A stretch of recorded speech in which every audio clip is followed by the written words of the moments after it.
Isn't it funny how the origin of the species never actually explains, the origin of the species? Just saying. Allow me to elaborate. So I remember being in my science class and we were about to learn about evolution, and she started the class with this preface, and she said, I know what you are all going to ask me as we learn about this theory, and that is, if we go back and back and back and back in evolution and we get to that first ancestor, where did they come from? And the origin of the species provides no answer for the origin of the species. Where did that first person come from? And then so naturally she would start talking about the Big Bang. The problem with the Big Bang is if you go to the very beginning, you have this single point that stretched and became our universe, and is still stretching today. Where did the molecules come from? The atoms, all of that matter come from that made the Big Bang, that created that explosion? Where did that matter come from?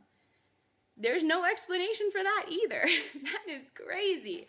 And so the only thing that you could really say to this, if you wanted to remove God from the equation and have this be a theory, is that the matter was eternal, which there is no proof for that.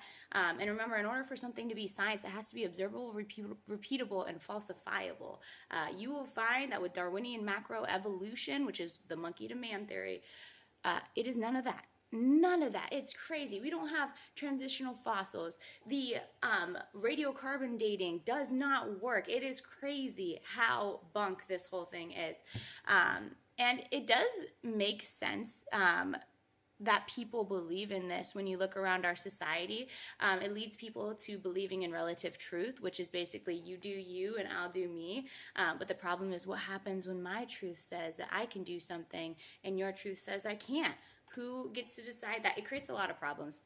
And it also makes sense because we have a large sect of environmentalists who are essentially worshiping matter, Mother Gaia, because if matter is eternal, it is essentially your God. And so they worship the trees and the nature, and they care more about animals than they care about people. And the problem with this is it is not science, it is faith. And it's kind of ironic because, usually Christians are accused of having blind faith, but this is ultimately as blind as a faith as it comes. And this is not a new phenomenon.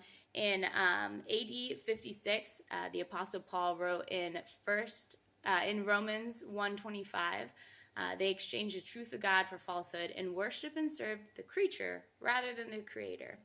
So ultimately, there is nothing new under the sun, and that is the dang truth.